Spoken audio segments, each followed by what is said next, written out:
All right, hello everybody. Welcome to this group chat. My name is Joseph Maroney. I'm an assistant dean of admission here at the Office of Undergraduate Admissions. I was a student here. I was a double major in marketing and management. I graduated in May of 2017, and I love Hofstra so much I never left. So I am now a recruiter, admissions counselor, really working with incoming students, helping them at Hofstra. I'm joined today with two of our Pride guides, Izzy as well as Josh. Would you guys mind introducing yourselves? Hi, I'm Izzy. I'm a senior double major in graphic design and history with the minor in Italian American Studies. I'm originally from Dover, Delaware. Things that I do on campus? Yeah. I'm the president of Form Gallery, which is our student-run art gallery. I'm an honors college mentor. I'm also a PRISM mentor, which is our LGBTQ plus mentorship program on campus. And then I'm also the training chair for the Pride Guides in the office. Awesome. Very nice to meet you. My name is Josh. I am a sophomore. I just finished my freshman year. I am from Valley Stream, New York. I'm a psychology major and a television productions minor. Besides being a Pride Guide, I'm part of the club volleyball team, Officers Filmmakers Club, Commuter Students Association. I'm on the Justice Panel for our Student Government Association, and I'm part of the Pride Pack, which is a club that organizes sports events. Okay, so it's very easy to say that both of you have no shortage of getting involved on campus at all. So I guess this is a great way to kind of segue into today's topic, which is friendships. How did you both make your first friends here at Hofstra University? So for me, it was really the honors college. So your freshman year in the honors college, you take this class called Culture and Expression every Tuesday and Thursday morning, and there's a lecture component where every single incoming honors college student has that kind of lecture component together. And so this is a group of people I ended up sitting with the first day were the people that I sat with for the rest of the semester. And we ended up with a group chat, and we hung out all of the time, and we went to events together with the Honors College. And then my sophomore year, at the end of it, when I decided I was moving off campus, all of the people that I ended up moving off campus with were from that group of people I met just sitting in the first row of Culture and Expression. So, like, the people that I met the first day of classes in C&E are the people that are, like, in the room next to me in my house on campus now. So really, it was just talking to people that first week and then sitting with them all semester kind of blossomed into like a lifelong friendship. Yeah, so clearly where you sit the first day of class is pretty important. All right, Josh, and how about yourself? For me, it was actually before the first week of classes. For me, it was orientation. So orientation is like a 3-day, 2-night event where you pretty much go through a bunch of Hofstra stuff to get information. And during my first meeting with my OL, I met everyone in my orientation group, and we all exchanged numbers. We all found out that we have a lot in common, and we're pretty much friends till this day. And I started making more friends during Welcome Week, and going to the Club Carnival, going to all these different events, and then actually going to class helped me meet new people with my major. So I found people that have different interests as me before school started, and then I found more friends when school actually started, and I got to make study groups and like join all these different clubs with them and stuff like that. So all right, very cool. I remember orientation was definitely how I met a lot of my first friends here at Hofstra. We kind of, after orientation, kept in touch throughout the rest of the summer, saying, like, I can't wait to see you guys again. Like, I'm so excited. And then when I met them, I met other friends that they lived with through their orientation. So it was like we all went to the same orientation, but we all actually didn't go to the same orientation. And then we actually ended up going to Fall Festival and things like that together. So it's definitely nice that orientation does kind of stem a lot, but it's also good to hear that the classroom is still where a lot of people make friends. Especially, as Izzy kind of alluded to, when you guys come to Hofstra or wherever you end up attending, talk to people who are sitting to your left and your right. That is definitely a nice way to get to know people inside your major, but also a good way to expand your network. Whether if it's not your best friend or anything like that, it'll still help you at the end of the day and just get to know a few more faces on campus. So with that being said, along those lines, do either of you have any advice for students when they're coming to Hofstra on how to make friends? Josh, we'll start with you. My advice, don't be shy. Just walk up to, like, think about it. You're coming to a college for your first time. No one really knows each other. No one really has friends. Everyone's really open to meet new people. So just walking up to a random person, shaking their hand, saying your name, is a great way to introduce yourself to someone. And from there, you can meet new people, you can meet their friends, and just basically just don't be afraid to put yourself out there. Just go meet as many people as you possibly can, because you never know what will build from it. All right. And Izzy?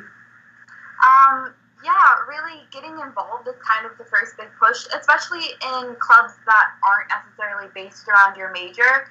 So a lot of the friends that I've made outside of my specific major are becoming a pride guide in the office. So all of the volunteering that I did, all of the events that I went to my first year, kind of led me to making this group of people that are some of my close friends now that aren't necessarily in the same major or classes or department as me, that's more outside of where I normally spend my time. Okay.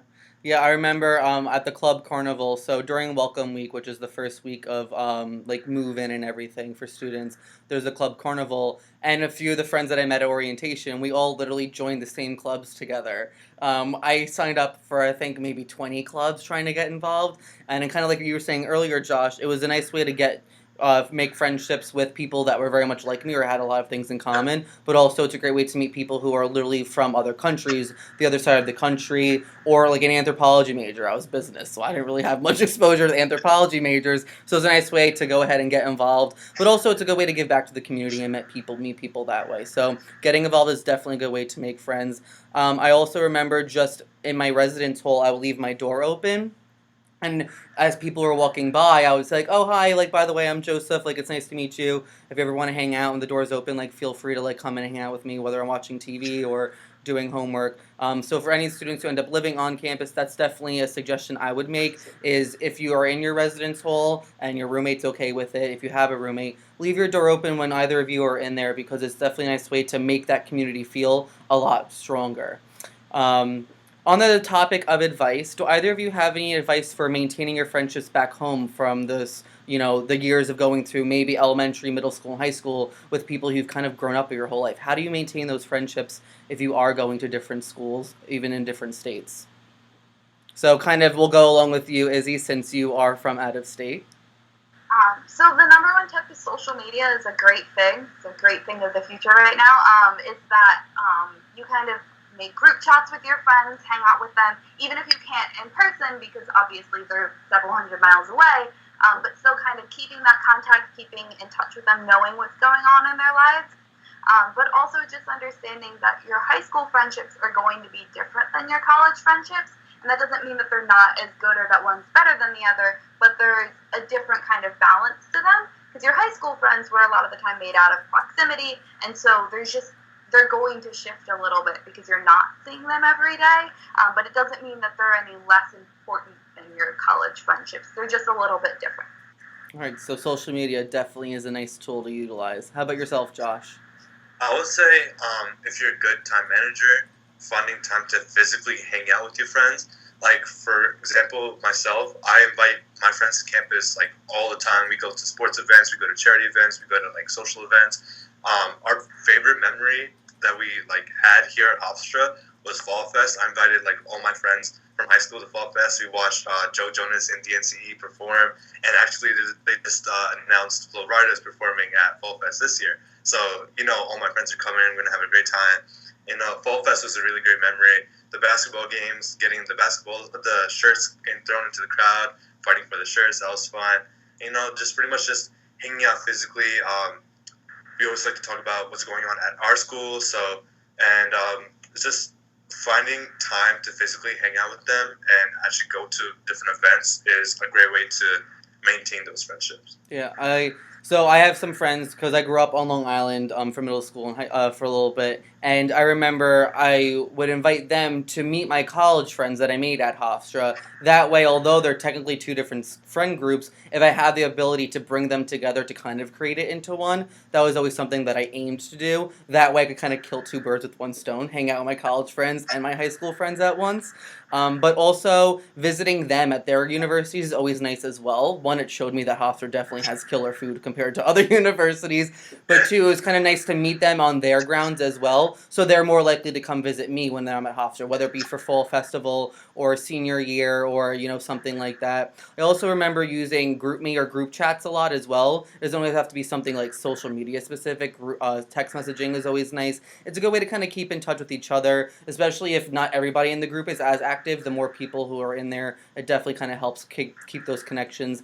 And it allowed you to kind of see the similarities that are within your high school friends and your college friends as well.